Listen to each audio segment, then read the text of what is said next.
Are you ready? Are you ready? Let's go! Hello, I'm Linnetta. And I'm Patrick. And we are co-founders of Vertical Connections Inc. Hello. So glad to be here. Thank you for joining us once again. Yes, welcome. We always appreciate getting to share with you. And today we just kind of want to focus on the difference between influencing someone and manipulating them. Oh, very good. You know, we always think of times when we are wanting the best for others, but we're not always sure how to get them to fully buy into it. So what we try and do is we'll give them the truths, and based on our relationship with that person, maybe our knowledge or real or perceived authority. Yes, then we can actually get them to sway towards that. But if we're going to use it in a manipulating way, we're going to use those same three factors, whether it's their perception of our authority, knowledge, or our relationship with them, and it's going to be something that benefits us and not necessarily the other person. So Motives. Underlying reality to what it is that you're trying to get done. Both of these can be considered similar, right? Oh, absolutely. Being able to tell them apart can be seen by through their intent, first of all. Okay. Am I trying to do something that is going to benefit them? It's going to be something that will help them out? Or is it just helping myself out? When someone is withholding information, generally we're going to find that person is trying to manipulate us. They're only going to give us the things that are positive. Like, hey, how about I want to sell you this car, and my car has brand new tires, it has never been in an accident, and it looks so good. I mean, when you sit in there, it looks so good. But if I'm manipulating the person to go ahead and buy my car, I'm probably not going to tell them that it takes a lot of gas. I have to get it taken into the service station often because I haven't checked up on the belts or the spark plugs, and the battery might not be very recently put in. Yeah, or the oil leaks. Oh my goodness, yes. I'm not moving the car in case they see that spot on the driveway. No, good one. I like that. Manipulation. Yes. Ugly motives. Oof. Intended for selfishness. Yes. And then also we can think of it as the long-term effect on the person is negative. It might be something where they can't ever make any money on it. You try and sell them something. Maybe it's something that you're going to do, and then all of a sudden that's going to reflect on that other person in a very negative manner for a long time. Everybody can probably think of something that has happened to them, that someone did that to them. Yes. And I'm hoping if you have done that to someone else that you would rethink what you're doing, because we want to make sure we're treating everybody the way we want to be treated, right? Right. And I think that as an influencer, we want to make sure that it's a win-win situation.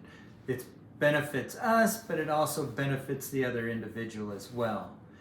Whereas if it comes down to win-lose, we need to really check ourselves and then decide, is that really what we should be doing? Because we know that God always is trying to influence us. And he does that through his word and the truth. Allowing us to make the choices. Correct. Now, here's a question for you. In the garden, when the serpent came up to Eve, do you think that serpent was influencing or manipulating? What do you think? Definitely manipulation. Leaving out truths. It was filled with only half-truths. The sentence may have left out important words. Did God say you couldn't eat of everything in the garden? Was it that you were going to be as smart as God if you eat from the garden? So you can have all of this, as God said, you have all this, but from this tree of knowledge, good and evil, don't touch it. Right, but you can have Everything else. And I will take care of the rest. I'm thinking that's a pretty good deal. That's a really good deal. But because Satan is crafty and sneaky, and some people do that to each other, crafty and sneaky, and try to turn things and twist words and twist things around, make you think, I'm missing out. I gotta change what I'm doing. I'm not gonna listen to them no more. I want to make sure that you focus on lack rather than of all the things that you have. Because if you're focusing on lack and thinking, oh, I wish I could or wish I had, all of a sudden it's going to take you down a path that you don't need to even go because you've already been blessed with so much the way it is. And all you have to do is acknowledge it. Very wonderful, wonderful, wonderful. Yes.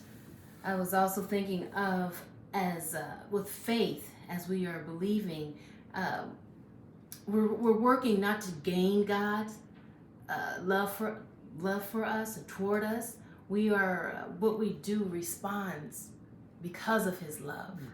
So we're not trying to manipulate. Oh God, if you do this, then I'll do this, and if you do that, that's not how He works. Right.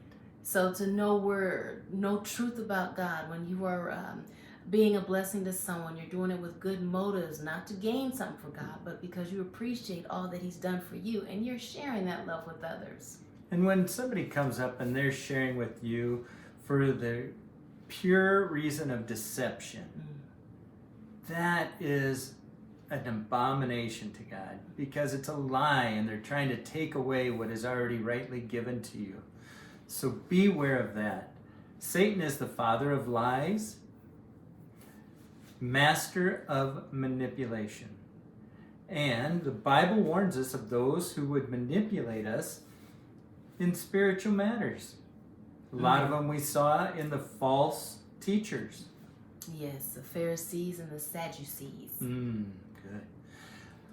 Brings us to Matthew 7:15, where it says in there, God states, beware of the false prophets who come to you in sheep's clothing, but inwardly are ravenous wolves. We're going out into the world right now, and as Christians and believers, there are so many people that want to manipulate us, to make us believe in what they are following, what they're trying to teach. They're trying to bring us away from what we know is true and what is right through this deceptive reasoning. So we, again, have to be able to go to the Bible. We have to find the truths and then even cross-reference those truths within the Bible again in different places so that we know that what we are believing and what we are sharing is true. Solid, solid, solid. Yes, very good. Another one would be Matthew 10:16. Behold, I am sending you out as sheep in the midst of the wolves. So be as wise as serpents and as innocent as doves. Yes. What's that mean to you? Serpents, they are very aware of their surroundings. And we want to make sure, I always think of it like we want to make sure that no one is taking advantage of us, because that serpent is always looking and very knowledgeable of all the deceptive ways. So we want to make sure that we are aware so that we won't be taken advantage of. But when you look at innocent as doves, what's that take you to? For me, just means don't manipulate others. So we want to go further then and just understand that we do not want to have a self-serving agenda. I was looking in Galatians 5 and starting with 16, but I won't start there reading tonight. But if you would, please open up to Galatians 5 and read all of that chapter. But verse 16 through 23 talks about God knows us so well that he lays it all out of what it is to be manipulative, liars, deceivers, selfish. He lays it all out, and he also goes on down to the 22nd verse where it says, but have the spirit that emulates God, as far as when you're doing things, do it in love, do it joyfully, do it in peace, influence for long suffering, so you're staying with it. It's not temporary. Right. Being kind and goodness and faithfulness and gentleness and self-control. All this is to emulate God's heart, so that we are never manipulating but always influencing. That's awesome.